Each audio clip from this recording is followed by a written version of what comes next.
There are 15 Babysitters Club super specials, there are 4 super mysteries, and a prequel book which has multiple narrators. For the purposes of this video, I will count all of those as super specials. That way I can make this list of the 10 worst super specials. Number 10, Babysitter's Winter Vacation. The school goes on a ski vacation. Mary Ann complains constantly because Logan's not there. Stacy and Claudia both get vacation boyfriends. Kristy and Mallory kinda get boyfriends. They hang out with boys at a dance, at least. So there's 5 boy stories in one super special. That's too much for me. Stacy's story is the worst because she meets the guy for the first time in one chapter, then breaks up with him in her next chapter. We had no time to get to know this guy, so the breakup leaves no impact on readers. I'm also bummed out because we see several sports competitions, but not the snowball fight that's on the cover, because Mary Ann narrated that chapter and she stays inside the whole time. Number 9, here come the Bridesmaids. Guess what? The title's a lie. Dawn and Mary Ann aren't bridesmaids in this book. Mary Ann throws a fit because she doesn't want to be a bridesmaid. 5 pages later, she throws another fit because she does want to be a bridesmaid. Way to be inconsistent, Mary Ann. Stacy babysits for Mrs. Barrett. In Stacy's next chapter, she's the bridesmaid at Mrs. Barrett's wedding. That's jumping ahead way too far. Claudia has the same problem. She's a wedding planner, but she only has one chapter before the wedding. Her second chapter is after the wedding. Why is half the wedding planner's story after the wedding? Most of the stories in this book are 2-chapter stories, and it doesn't work. 2 chapters isn't enough space to fully introduce, develop, and resolve a storyline.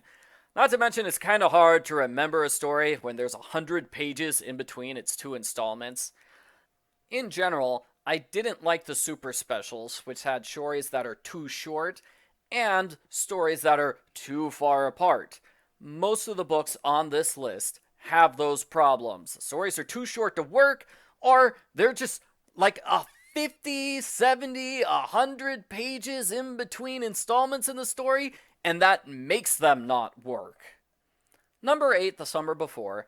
The original 4 members of the Babysitters Club describe what they did before entering 7th grade. The problem is that Stacy did nothing of interest because she was in New York, far away from the others. She fought with her best friend and didn't want to move. That is stretched out to 4 chapters.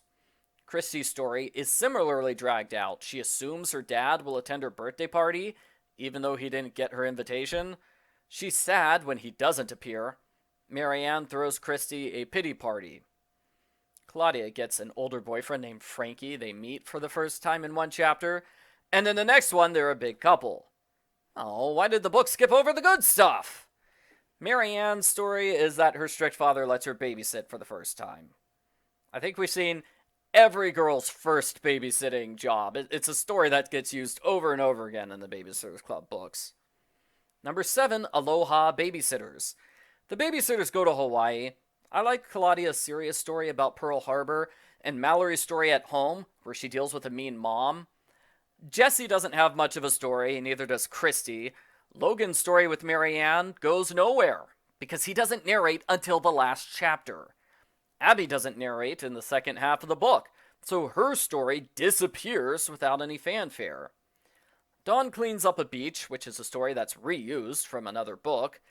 Stacy's trapped in the jungle, which is interesting, but it kills her storyline with Robert because she's so far away from him. So most of the stories have problems. I could see them working if the narrator rotation in this book was better. Number 6, Sea City, Here We Come. This book's fatal flaw is that most of the story takes place at home in Stony Brook. That makes for a boring vacation story, and the setup ruins several plots. Claudia, Kristy, Mary Ann, Dawn, Margot, Karen, and Buddy only have one chapter that takes place in Sea City, so it's impossible for them to have fully developed stories there. The book spends 70 pages building up a big hurricane.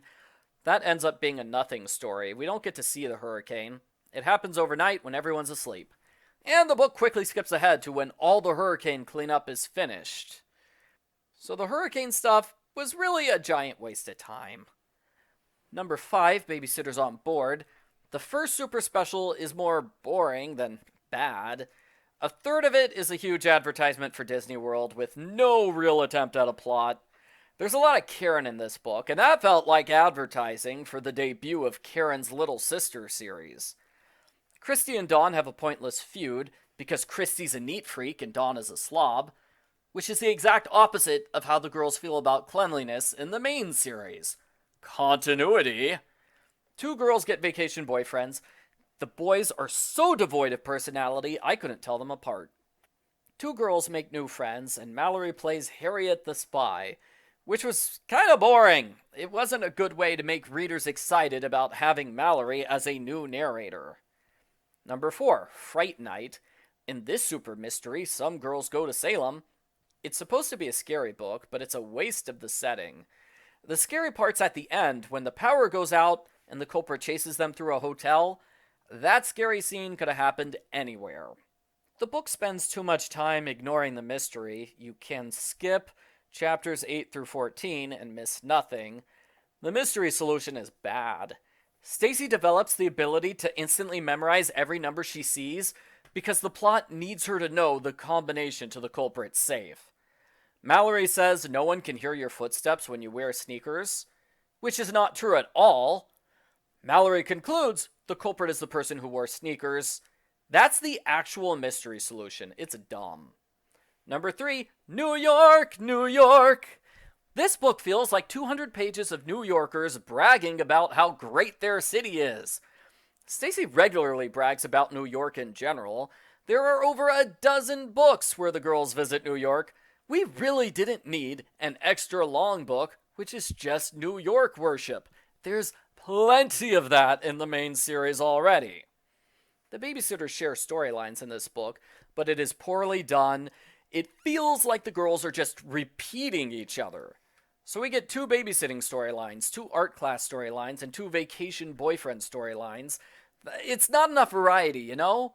If you're going to give Marianne and Stacy the exact same story, could you at least make it a good story, not a forced misunderstanding? The only storyline that really works in this book is Jesse's vacation boyfriend, Quint. He's so good, he appears in several other books. Number 2, BSC in the USA. I'm worried I'm judging this book too harshly. Arguably, this is a better travelogue than the New York and Hawaii super specials, but this book hits my pet peeve of having short stories. I've complained quite a bit about stories which were too short because they were only 2 or 3 chapters long. Well, in this super special, every story is 1 chapter long. 1 chapter!